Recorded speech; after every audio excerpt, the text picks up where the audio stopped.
রহমতুল্লাহ বরকাতুহু। প্রিয় মুমিন ভাইরা, আজকের ভিডিওর বিষয় হচ্ছে গাইবী খবর জানার আমল। গাইবীভাবে খবর জানার আমল, অর্থাৎ আপনি একটা কিছু করতে চাচ্ছেন, এটা অগ্রিম জানতে পারবেন।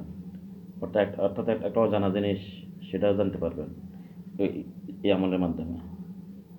তবে যিনি জানতে চাইবেন উনি কিন্তু ফরজ করে জীবনযাপন করতে হবে। এক ওয়াক্ত নামাজ খোবানো যাবে না, 5 ওয়াক্ত নামাজ আদায় করতে হবে, শরীর সম্বন্ধে জীবনযাপন করতে হবে, হালাল হারাম সত্য মিথ্যা বেঁচে চলতে হবে, ফরজ হক নষ্ট করা যাবে না, বিনা কারণে অন্য কোনো প্রাণী হত্যা করা যাবে না। তাহলে সেই লোক এই কাজটা করতে পারবেন এবং কাজটা করলে সফল হবে। এখন আমলটা হচ্ছে, সর্বপ্রথম আমলটা হচ্ছে সূরা বাকারার 72 নম্বর আয়াত। সূরা বাকারার 72 নং আয়াত। আয়াতটা হচ্ছে আয়াতের অংশ বিশেষ, পুরাটা আয়াত লাগবে না, শুধু সামান্য অংশ। বিসমিল্লাহির রহমানির রহিম। ওয়া ইজ কাতালতুম নাফসান ফাদ্দারাতুম ফিহা ওয়াল্লাহু মুখরিজুম মা কুনতুম তাকতুমুন। মা কুনতুম তাকতুমুন। আবার বলতেছি, আউযু বিল্লাহি মিনাশ শাইতানির রাজিম। বিসমিল্লাহির রহমানির রহিম। এটা হলো সূরা বাকারার 72 নম্বর আয়াতটি। আয়াতটা আগে শুনেন। বিসমিল্লাহির রহমানির রহিম। ওয়া ইজ কাতালতুম নাফসান ফাদ্দারাতুম ফিহা ওয়াল্লাহু মুখরিজুম মা কুনতুম তাকতুমুন। মা কুনতুম তাকতুমুন লাগছে। এই দুটো পাঠ করবেন, এটা দরকার নেই। এটাকে পাঠ করবেন আপনি 7 বার। এই আমলটা 7 বার করে আপনার যেটা জানতে চান নিয়ত করে ঘুমিয়ে যাবেন। স্বপ্নের মধ্যে আল্লাহ আপনাকে সব জানাই দিবে। আর যদি তুলসীর মাধ্যমে জানতে চান, তো তুলসী চোখ বন্ধ করবেন, ওনার চোখের সামনে একজন হুজুর আসবে, হুজুরে এসে আপনার জানাই দিবে যে এটা এই হয়েছে, এই বিষয় হয়েছে। আপনাকে আয়াতটা পাঠ করবেন, তুলসীর সামনে হলে 21 বার পাঠ করবেন। তারপর তুলসী শরীর বন্ধ করে নেবেন। হ্যাঁ, আয়াতুল কুরসি দিয়ে শরীর বন্ধ করে নেবেন।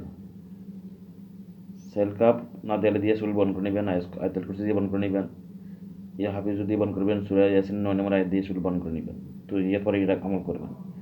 1 নম্বর। 2 নম্বর, যদি এটা তো কাজ না হয়, তো 2 নম্বর একটা আমল আছে। 1 নম্বর পদ্ধতি গেল। 2 নম্বর পদ্ধতি, যদি এটাতে না হইল কাজ, 2 নম্বর পদ্ধতি অবলম্বন করবেন। 2 নম্বর পদ্ধতি হচ্ছে আউযু বিল্লাহি মিনাশ শাইতানির বিসমিল্লাহির রহমানির রহিম। এটা দোয়া। ইয়া খাবিরু আকবারনি মিনাল ইসরারুল গায়েব বিহাক্কে আলিমুল গায়েব। আবার বলতেছি, দ্বিতীয় আমলটা বলতেছি। আউযু বিল্লাহি মিনাশ শাইতানির রাজিম। বিসমিল্লাহির রহমানির রহিম।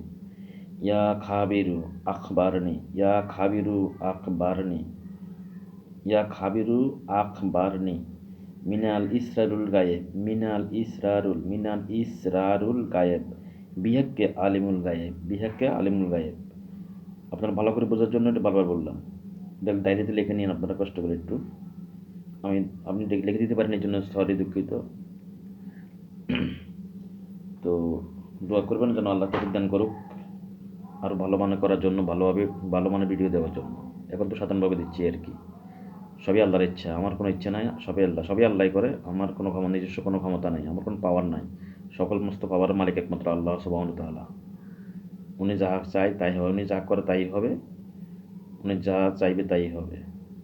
আমি যা চাই তা হবে না, উনি যা চায় তাই হবে। তো এইভাবে আপনার গাইবের খবর জানতে পারবেন ইনশাআল্লাহ। এই আয়াতগুলো দুইটাই, এই পরের দোয়াটা, প্রথম আয়াতটা, এটা অনেকভাবে অনেক কিছু করা যায়। অনেক সিস্টেম জানলে অনেক সিস্টেমে কাজ করা যাবে। আপনি ঘুমানোর আগে যদি 7 বার পাঠ করে ঘুমান বা 21 বার পাঠ করে ঘুমান, তাহলে স্বপ্ন জানতে পারবেন। যদি তুলসীর চোখের সামনেও যদি পাঠ করে ঘুমোতেন, তার চোখের সামনে হাজির হয়ে যাবে, যেটা জানতে চাবেন সেটা হাজির হয়ে যাবে। ছোটো বাচ্চা জানতে পারবে, রোগীর চোখের সামনে হাজির হবে। হ্যাঁ, তো তসবিহ হাজিরের মধ্যে জানতে পারবেন। আরও অনেক প্রকারের সিস্টেম আছে গায়েবের খবর জানার। তো আপনারা এই আমলটা করবেন, ইনশাল্লাহ জানতে পারবেন। ওমা তৌফিক ইল্লা বিল্লাহ, ওয়া মা